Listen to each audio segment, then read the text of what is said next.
you know me? I don't even think you know yourself. You say I'm inspiring. I say I've been driven mad by your foolish notions. You've no idea what you've done to me. I am both man and beast, perhaps something more than those, and still something less.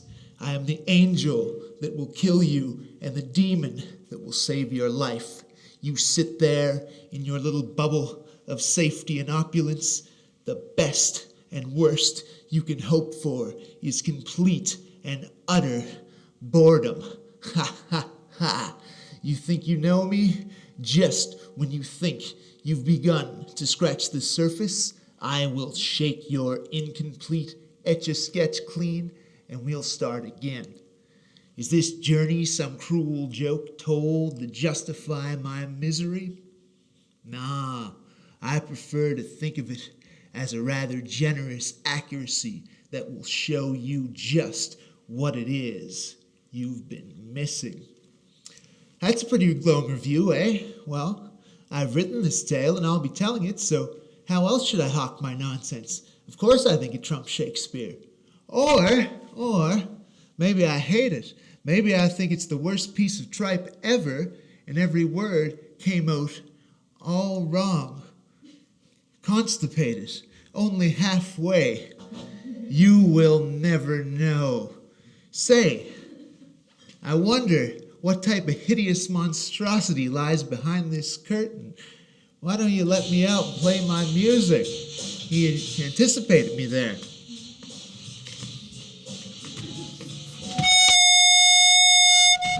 That wasn't part of it.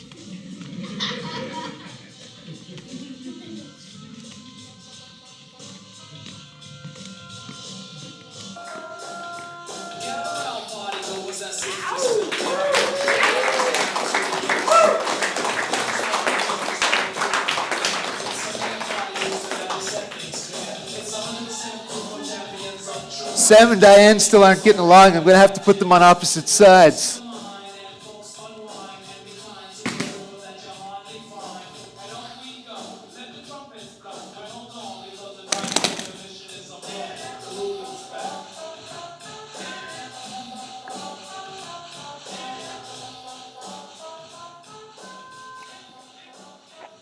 I am back. Yes. Thank you so much, all y'all, for coming out here tonight. Appreciate it. Yeah. How about a big hand for Claire for getting you drunk enough to enjoy this show? My man, Chris Campbell, Billy D. Williams, I call him, because he used to call himself something like that one time. He's filming this. Million moving parts. See him for all your video whatever needs. Okay, you weren't too enthused about that. That's all right. That's all right. And of course, we can't forget my main man, my manager, my soul brother, and my patron. If he didn't pay for this show, it wouldn't be happening. He's doing the tech behind it. Ladies and gentlemen, 1942. He's also, you don't know this, he's my pimp. I've made him thousands of dollars in the fetish community. You would not believe how many people like to get tickled. Give it up for 1942, folks. Let them know.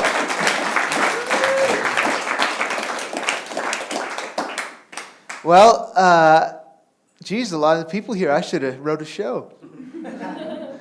Yeah, in all seriousness, it's been a very rough couple of weeks. I've barely slept, but thanks to Josephine, I've got a haircut and some sleeping pills, so I'm going to try to pull this off. Somebody's angry back there. What's going on? Hope I don't owe you child support. Wow. Yeah, well, I guess, folks, we'll dedicate this one to Tonto and Double O because they've been most present during this recent heartbreak. So here we go, folks. I've tried to do righteous work in churches, in community groups, with the disabled even. But there are too many crooked missionaries. Incompetence is one thing. A fool can learn. But the wicked, God help them see the error of their ways. Me? I need art. Let me perform, and you might as well stick a noose around the neck of my soul. And hey, I might not have quite enough to eat, but my leanness makes me all the hungrier for success. And I'm no dummy. I may never have it, but I live a blessed life nonetheless. See, I'm not starving, nor incarcerated, nor homeless, nor bedridden, nor ravaged by the horrors of war. Shit ain't easy, but I'm free. Basically. Josh, you should get an office job, was repeated ad nauseum to me, as though that would be some sort of brass ring for me. Maybe. But beneath the concern of that never-ending nag lies a much more insidious hint that Joe Blow's mediocre Monday to Friday is Olympic gold for Josh. I don't care how you slice it, man. Mediocrity is mediocrity. It's beige and tastes like communion wafers. Ugh. No wonder there are so many alcoholics in this world. Joe Blow needs that sweet, sweet wine so he doesn't choke on the banality of his communion wafer existence. What a horrible nightmare to be a worthless cog in a broken machine. Quick, I better take some wine. I'm choking.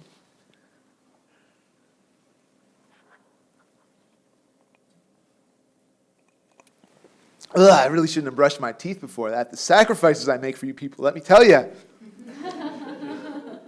And what's so hot about being like everyone else anyway, right? I move like a freak. Why not embrace that? Why not eat my food like a caveman and scream like a damn animal? My thoughts, my values, my soul, more unique still. And hey, you know something? Joe Blow can come in a wheelchair. He can be deaf or blind. Let him realize the dream of the office existence. Let me be myself.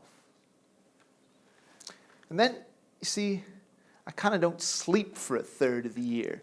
It used to be half the year, but then, in 2009, I started taking the hormone, melatonin, every day. And then, in 2014, just before the last version of this show, I added the muscle relaxer, cyclobenzaprine, to the mix. Real rock star, right? Yeah. Both dry my mouth out considerably, but the melatonin way worse. I was able to get off it this past January, and I think that's a good thing, you see, because I can speak better without that dirty hormone. I'd rather speak from my naturally dirty hormones. Sure, it might be lewd, but I'd rather say dirty words clearly than choke out clean ones from a melatonin throat, right?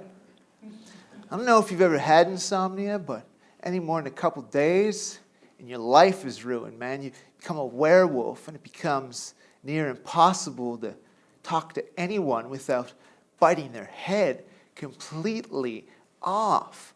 I start begging God for some small reprieve. Oh man, if only I could sleep, I might be able to enjoy going out for a coffee and be able to humor all the hard luck maniacs I might have to talk to. Yeah, I want to talk about going to work. It becomes gargantuan feat to grab something from the fridge and eat it. You know, sometimes I wish I could go to sleep forever because, man, my whole body feels like it's on fire. My eyeballs are burning out of their sockets, and I kind of don't know what's going on. But then, eventually, I do start to sleep. Only a little bit at first. Then pretty good. You know, life becomes enjoyable again, and I start to realize there are more things to worry about.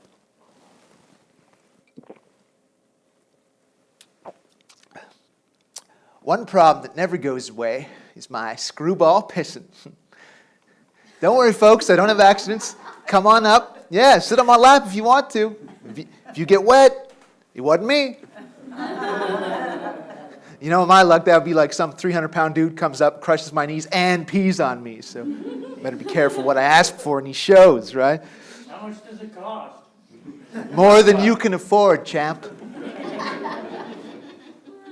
He's poor. I'm poorer, though, so joke's on me. It's got several different zones. It's got half-in zone, pee stops halfway. It's got trapping zone, can't pee. It's got berserko zone, peeing every 20 minutes, can't do nothing but pee. Man, I thought about having this show in the bathroom, but that'd be too weird even for me. Ugh. You know, it's kept me alone, so it's actually harder to pee around people, right? Well, so what's the big deal, right? Just pee when you get home. But you see, by then, I might be in the worst zone of all, when the muscles are extra burning and dysfunctioning and sore for anywhere from a couple hours to a couple of days. I call that zone gonorrhea zone. Sometimes I wish it really was gonorrhea. At least I would have enjoyed the cause of that foolishness, right? Unless she was terrible. Baby, take off your BoJack Horseman mask. Can't kiss you if I'm laughing out loud. But, yeah, you know, that's... Yeah, I know, I got kind of excited there, you know. But as it goes, you know, the pills dry me out even worse. The catheter doesn't work. Botox could make me need a catheter. My luck, man, my true love would be a catheter fetishist, and I wouldn't be able to oblige her, you know. But all this to say, I got to live life on a real short leash. A leash so short that I couldn't do a shift of work if it was my greatest dream. Oh, man. See, growing up with cerebral palsy, I wasn't really bullied, per se, but I was left out of some of the reindeer games and completely excluded from the most important reindeer game of all. Hey, I really like you, and I was wondering, could we maybe go out sometime? Geez, Josh, you're pretty nice. I won't say her name, by the way. We have to protect the identities of the guilty. But maybe we could go for coffee sometime. Well, we never did go for coffee. The next week, she started dating one of my classmates. People told me dating would get easier in high school and university, but it only got worse. Josh, you're gorgeous, but I'm not attracted to you. It's actually a real person. She sounds very much like that. Well, I'm sorry, sweetheart, but I think you're a bigot. And either you just can't love a cripple, and or you're too worried what someone else might think of you. Oh my God, what's she doing with that gimp? How low is her self-esteem?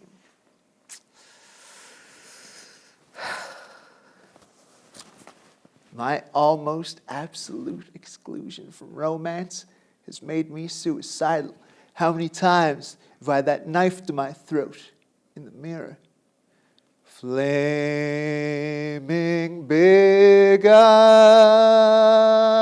in denial won't admit it. I can't take it anymore. I couldn't say, man.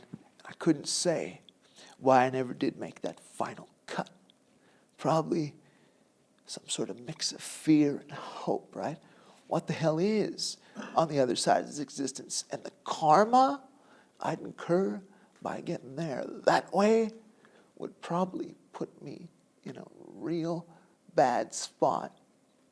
My luck, my true love would pledge her undying affection to my corpse, so I better stick around. Just in case, yeah. So there had to be a way I could get by without the acceptance and approval of others, see? Yeah. I've always had a pretty keen intellect and perhaps too vivid of imagination. So I allowed that to carry me all the way into the fantastical world of art. My life became all about movies and music. Akira Kurosawa wouldn't tell me I was a freak. I'd just feel my soul move and rise up in reverence to his masterpieces. Nina Simone wouldn't tell me I wasn't her type. 1942, that deep, throaty voice would charm me into consciousness.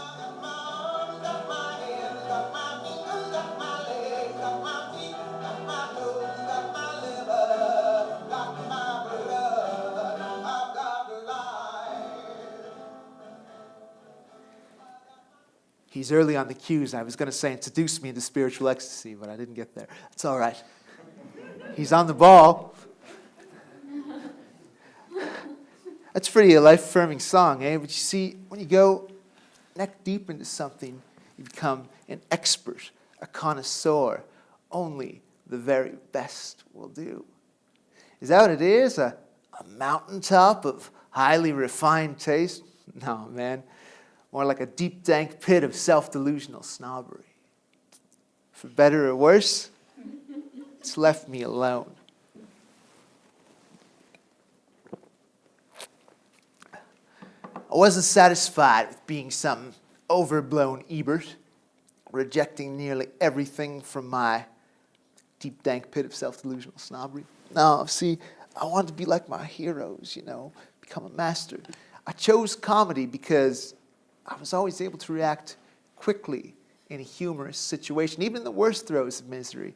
Now, I'm going to give you a contemporary example for this one here. I was just in having my Sunday afternoon coffee with Sarasota and dealing with my insomnia. She wished me sweet dreams, and I said, Sarasota, wish me nightmares. I need to fucking sleep. Doesn't matter. Doesn't matter, man. I don't care if one of those zombies from The Walking Dead is chewing my face as long as I'm getting my beauty rest. See, I'm not lying. Right? And isn't it wonderful? You see, when we're laughing about things, we're feeling better about things. And if I'm making you laugh, then I'm in control. Hey, I'm hilarious. Now take off your pants. If only I was a shitty guitar player. Can't make the chords, folks. Sorry. Can't do it. But you see, I wasn't too good starting off. But then, after a while, I figured out what I was doing. Yeah, man, I think I can do this, But then I heard things like, geez, Josh, you create a lot of tension by crawling up onto the stage. Or, Josh, you're really funny, but sometimes I don't think they know what to think. Really? So, are you saying it doesn't matter how funny or not I am? Flaming bigots in denial won't admit it. I can't take it anymore. Yeah, see, I did start working though. It was lucky. I met Mark Breslin, ironically, in the bathroom. Yeah, I hadn't been allowed on any showcases before, and he'd come in town to the local yucks here to see a move that never ended up happening. But I got allowed on this showcase somehow by the grace of God, and I was good. And Breslin introduced himself to me in the can, and I said, hold off, I got to dry off my hands. And then we shook hands, and he goes, they're still wet. And I said, yeah, but that's better than pee, isn't it? And he laughed because it was true, and, we got to talking. It was Breslin himself that approved my first middling, But that started 8 years ago, and I was never really able to get beyond that. You see, pissing's worse when I'm performing. I can't really stick around and make all those connections you need to make. And you see, the yucks circuit, you gotta share a room with folks and one bathroom, a condo situation. I can travel, but not easily. And you know something? I don't mind being funny. It's fun, but I want to be poignant too.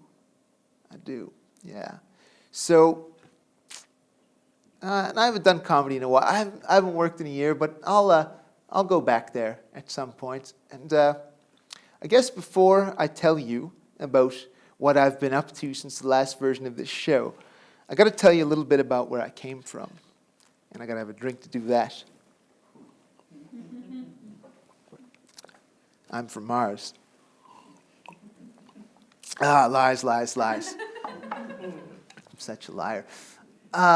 Folks, you know what? It's pretty lucky that I exist even at all. You see, my maternal grandfather was blown up on an ammunition ship on Remembrance Day of 1943, and my paternal grandfather lost a testicle in a baseball game. Yeah. So, if the former hadn't been one of the 22 lucky ones, and if the latter had lost the other ball too, well, I wouldn't be here talking to you, would I? Nope. And my mother hemorrhaged a bunch during pregnancy too, so I barely made it, folks. Yeah, a lot of close calls. See, I have a pretty small family. No one's been terribly successful, though I have to say they've all been more successful than me because they all have a fucking job. But what strikes me most about them is their loyalty. And I think especially of my grandmother here, how she would not put my grandfather in a home during his last years. She refused. You see, as his mind started to go and his body went worse, she sacrificed her own health for the one that she loved. Who in the hell? She became his round-the-clock nurse, basically. Who in the hell finishes their 80s as a caretaker? My Grammy, that's who. You see, she wouldn't put him in a home because it would have killed them both. My father is an angry man whose bark is worse than his bite, but his violence and pitch were so regular, you never knew how bad things might get.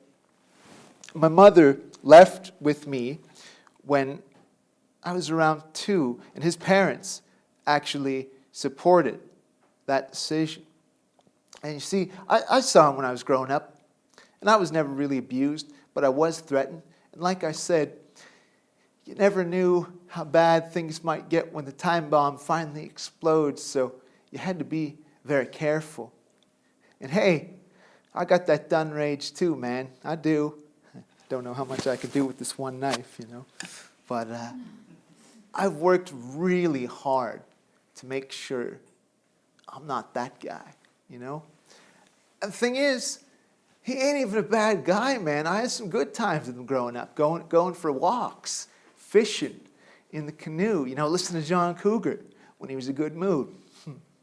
Yeah, man, even I can't stand unsupported, so he even made a baseball stand for me so I could bat in a kiddies baseball league when I was growing up, And yeah, like when he was on your side, it was awesome because like one time he went to his eye doctor, took my buddy and I with him. We're playing around in the waiting room. Nobody's there. We're sort of climbing on the chairs. The eye doctor angrily admonishes us, "Hey, this isn't a jungle gym." My father told him to fuck off. And he never went to that eye doctor again.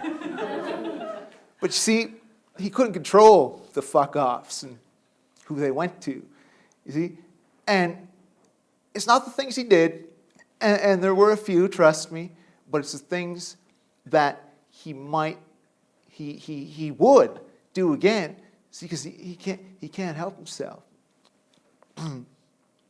Listen, man, you got a problem. Don't be ashamed.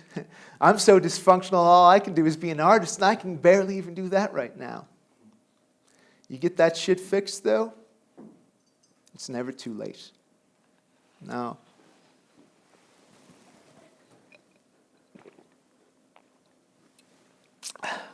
You know, it's funny.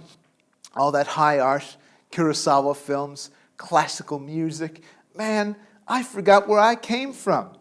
I came from the hood, man. Square Town, baby. Yeah. For those of you who don't know, Square Town is Uniacke Square proper, and all the little surrounding co-ops make up the greater Square Town community. You see, and I lived there from age 2.5 to just before I turned 21. And you see, the hood will always be in my blood, right? And the hood always showed me love. So Josh will always show love for the hood. And it was all about respect, man. It was all about respect. One time, this kid laughed at me when I was walking my crutches. Another kid grabbed him by the head and said, "Apologize, or I'll rip your ears off."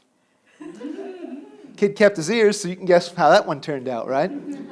Another time, the alcoholic maintenance man grabbed my buddy by the scruff of the neck. So my buddy whacked him with a baseball bat. We were 11. We don't play in Square Town, folks. We listened to gangster rap. It's funny, you know, as I got in my 20s, I wanted to get away from that gangster rap stuff. You know, the East Coast rap was more intellectual, political, better songwriting often. But man, let me tell you, there ain't nothing like that West Coast gangster rap. And it wasn't until I got to my 30s that I came to realize one of my greatest influences and inspirations of all time. Easy motherfucking E, the hip-hop thugster. Yeah, man. See, it was Easy that started all that shit on the national scale, right? You know, it was his money from Street Life that founded NWA, and along with Jerry Heller, an agent who had previously represented Eric Clapton and The Who, among others, they formed Ruthless Records, you know. And a lot of people said the lyrics were offensive.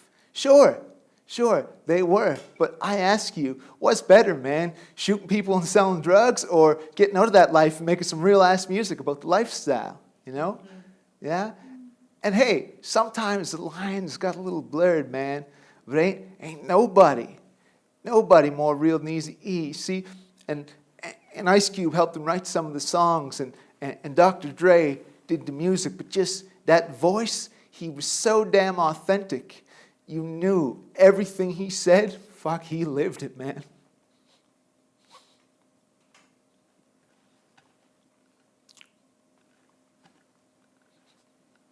That's why I dig him so much. He reminds me of me, a little guy, too real for his own fucking good. And he just didn't give a whoa, man. You know, he's going to tell you what's up. He's the boss, and everybody knew it. So Ice Cube leaves, you know, and that's one thing. But a year later, Dr. Dre leaves, and the whole thing falls apart.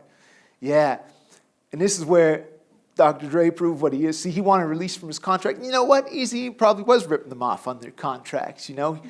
He was, sure, but it was his money to start the whole fucking thing. He's the boss, you know. Come on, guys. But here's what Dre does, the coward. He sets up a meeting with Eazy, but doesn't show. Instead, it's Suge Knight and a bunch of thugs surrounding Eazy in the record studio, right? Eazy doesn't give a fuck, man. He's signing Mickey Mouse and all these smiley faces on the contract and all this shit, right?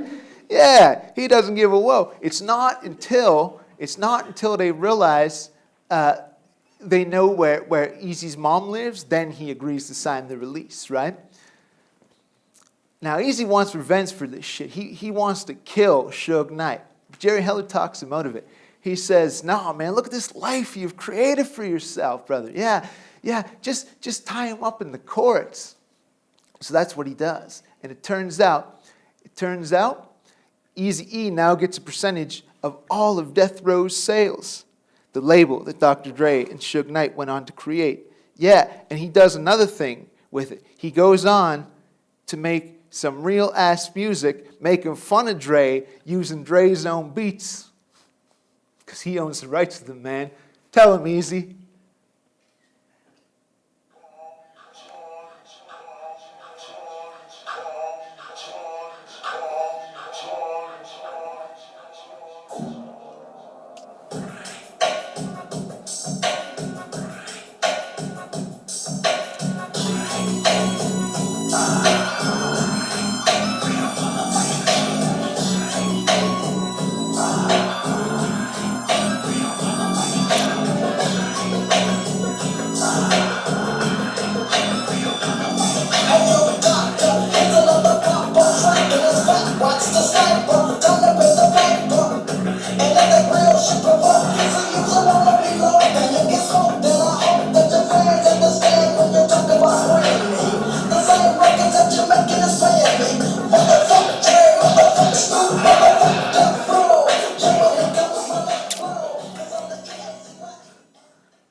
deaf from that.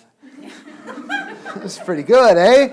Yeah, and see, it's Easy dies suspiciously of AIDS in 1995.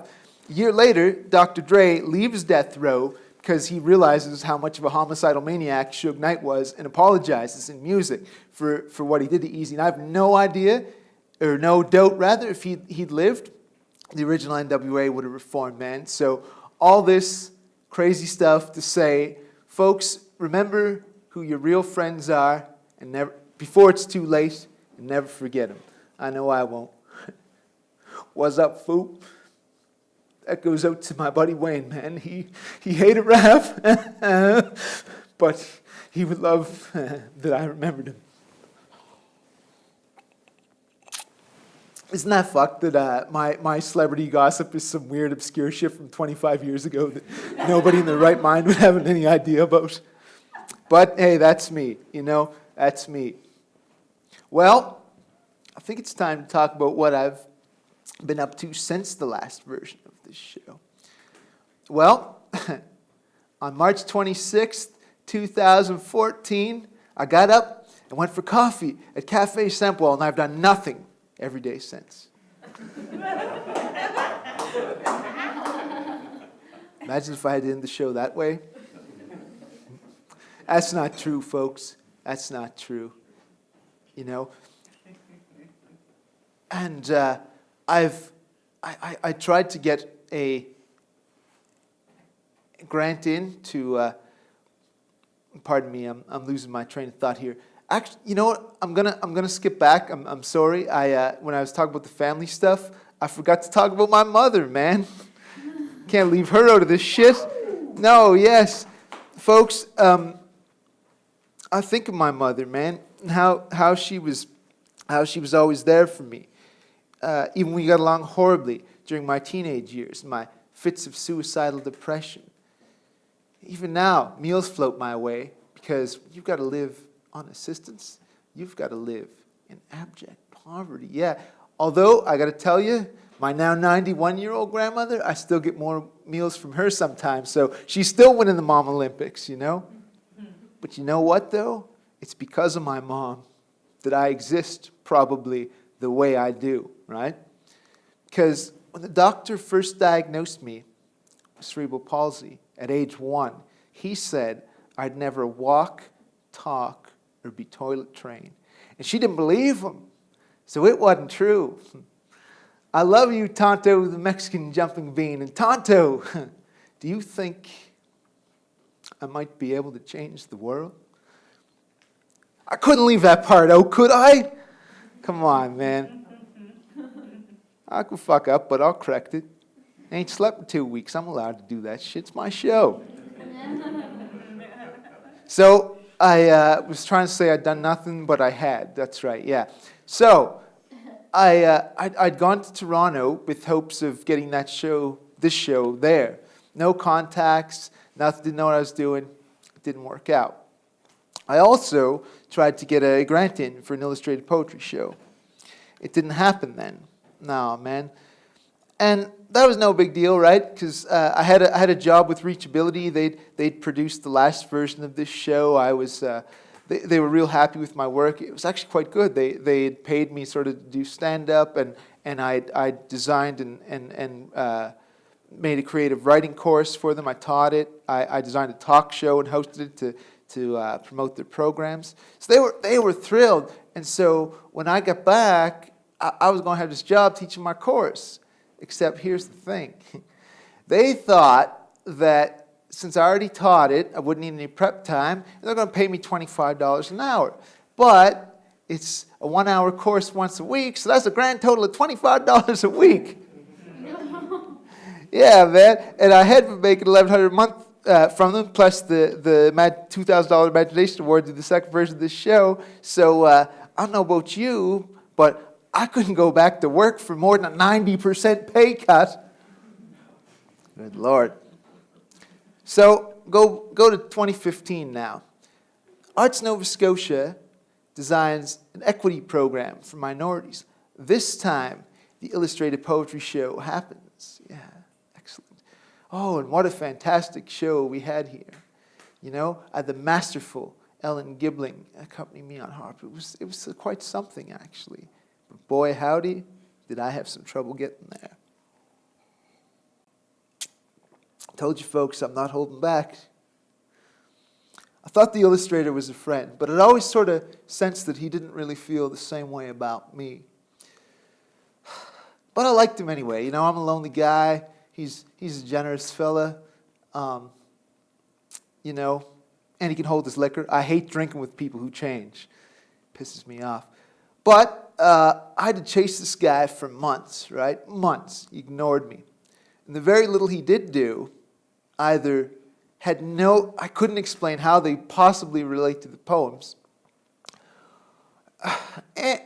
And I never confronted him about this part, but there was a couple of illustrations that they were just that from a website or a book. This guy's supposed to be an academic, man. What a fucking joke, you know? But, you know what?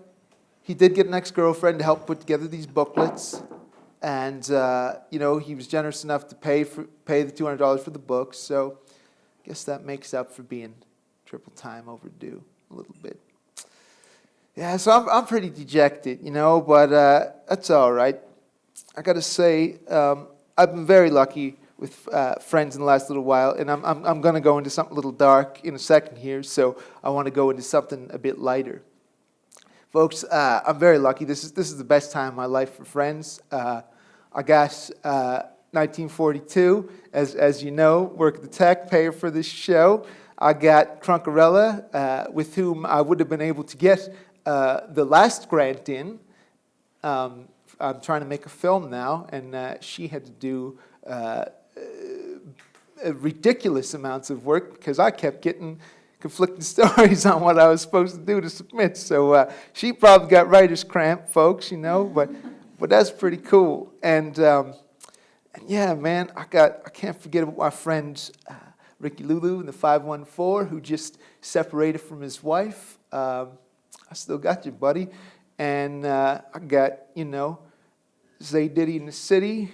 Can't forget about Super Tall Paul, Sarasota, who helped me get that new joke for this show. You know, the good Dr. Clavicle, Josephine, keeping me looking all right.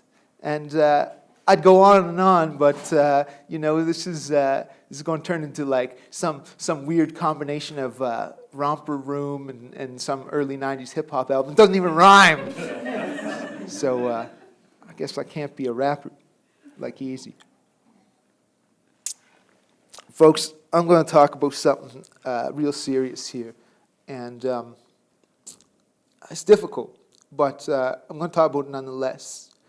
I'd like to talk to you about the dignity of suicide. I'm not talking about when someone wants to end their life on their own terms because of a terminal illness. No, folks, that's not what I'm talking about at all. I'm talking about the choice that every one of us has to make that final cut simply because you find your life too insulting. And see, the thing is, it's always been romantic rejection for me.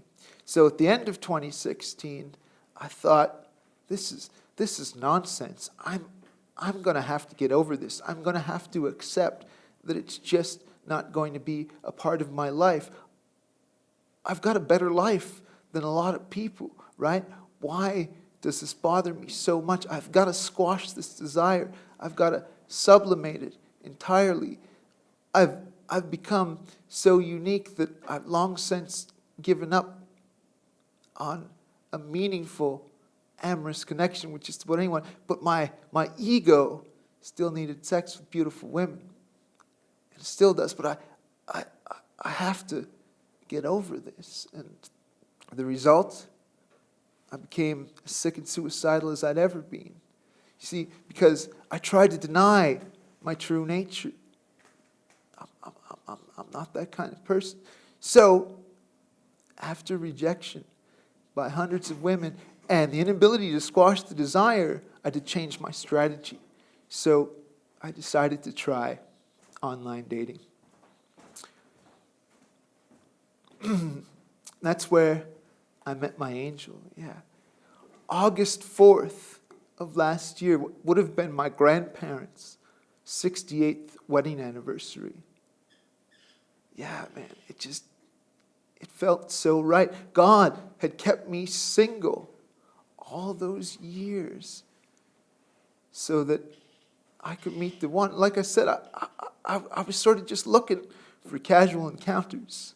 Yeah, but our first date, and I was pretty sure this was the woman I was going to marry if she'd have me. And by the second date, I was certain. It all made sense. I had to be kept single for these 20 years so I could meet someone 10 years younger than me without going to jail. 24 is a nice acceptable age. I'm 34. And she's lovely. And as we were going on in our relationship, we began to realize that she's a little more asexual than she thought. But you know what? She was okay to see to my needs somewhat. And hey, there are lots of sexless marriages out there. What we had was special. It was more than that. This was the one for me, if there ever was one. But then, on February 21st, in the midst of her own horrible depression, Sarah broke up with me. And I don't know if I can take this loss, My life was over, I suppose there could be somebody else, but I can't see it, man. I can't see it at all. And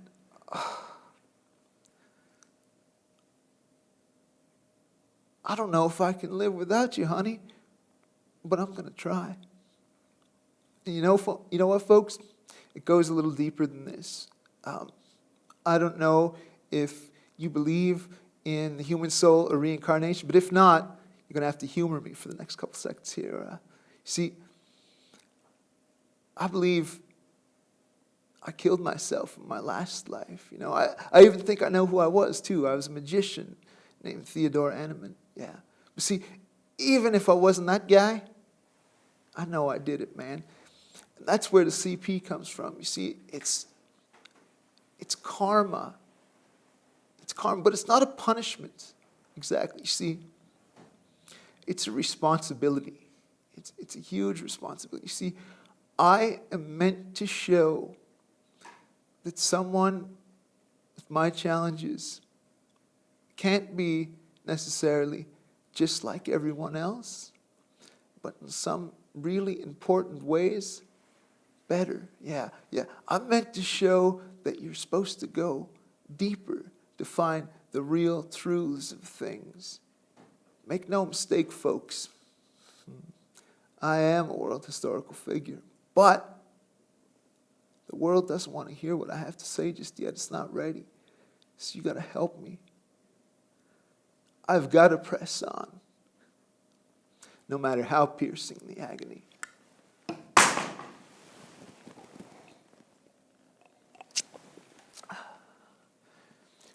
When it comes to conversations about equal rights, disabilities like mine are often left out of the equation. Let's face it. There are numerically less of us, right?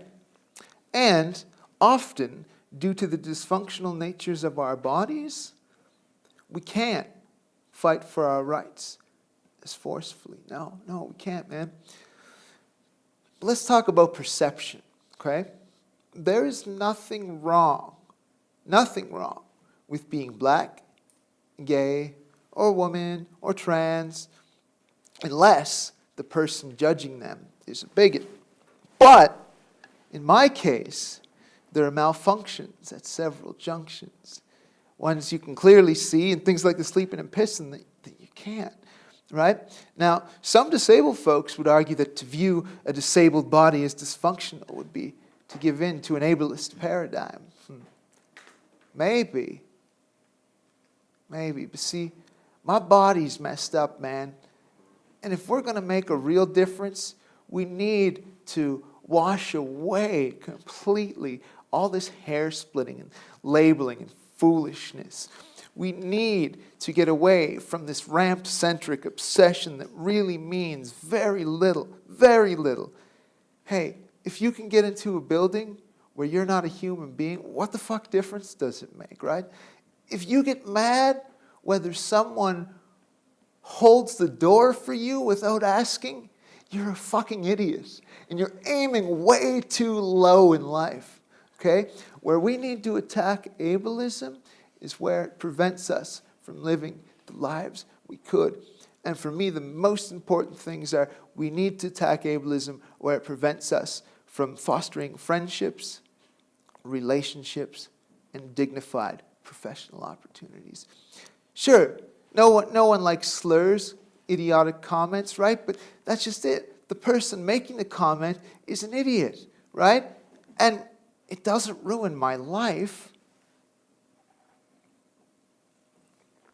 What ruins my life is that I can't get ahead because I'm seen as so completely other. And yeah, I know there are disabled comics with cerebral palsy and actors and all that stuff. But you know what? I was on a panel with Jerry Jewell last year. She'd been on Facts of Life and Deadwood, among other things. But man, she still doesn't get work that fucking much. 40 years in the business, you know? And look, able-bodied actors still play disabled parts more than disabled folks do. Yeah, and let me just put this into perspective for you. Imagine if white folks put on blackface and played all the black parts. Or effeminate men played all the female parts, right? What would that look like? Right. Is it the 1600s? I was going to say 15, but I would leave it 1600s, right? That's a while ago. See what I'm driving at? You're proving my points. I appreciate it. Help me out, brother. Help me out. Yes. Right? And I'm going to hit you with another one. Someone who was disabled like me, my level of cerebral palsy, up until the early 70s, it was an almost certainty that they would have been in an institution, gone to a special school, completely removed from society. Lucky for me, I was born in 83. That means that someone like me is 45 years out of total subjugation. Where were black folks 45 years after slavery? That is 1908, if we use the Emancipation Proclamation as a marker. Where were women 45 years after they were first considered to be not their husband's property? That is 1884 if we use the Married Women's Property Act of 1839. I'm using American examples because for now, until he blows it up, America still rules the world.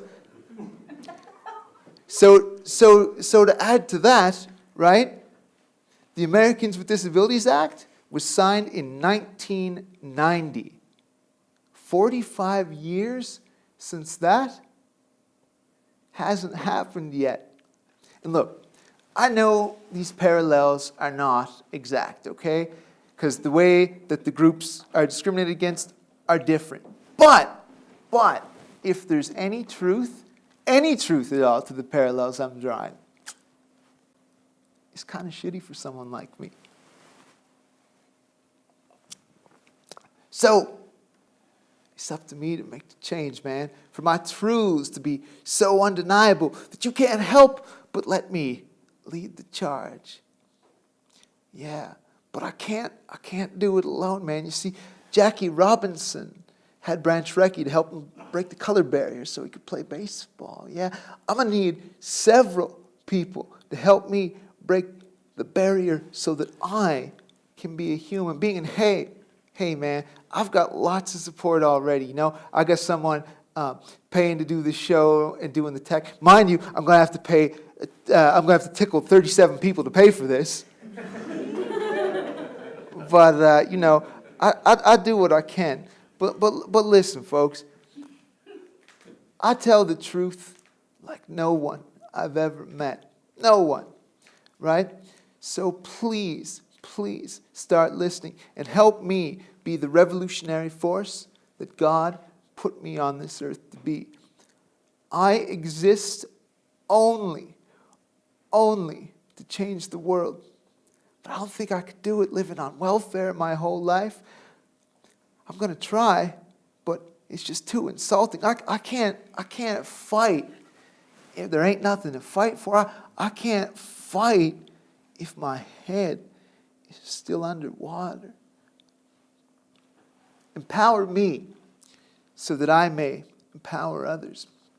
If I can thrive, man, the world will be better. I care about more disability rights, don't worry. Folks, I could really do something. I promise. And remember, sweetheart, I still love you. Tell her, Sam. Good night, folks. Woo!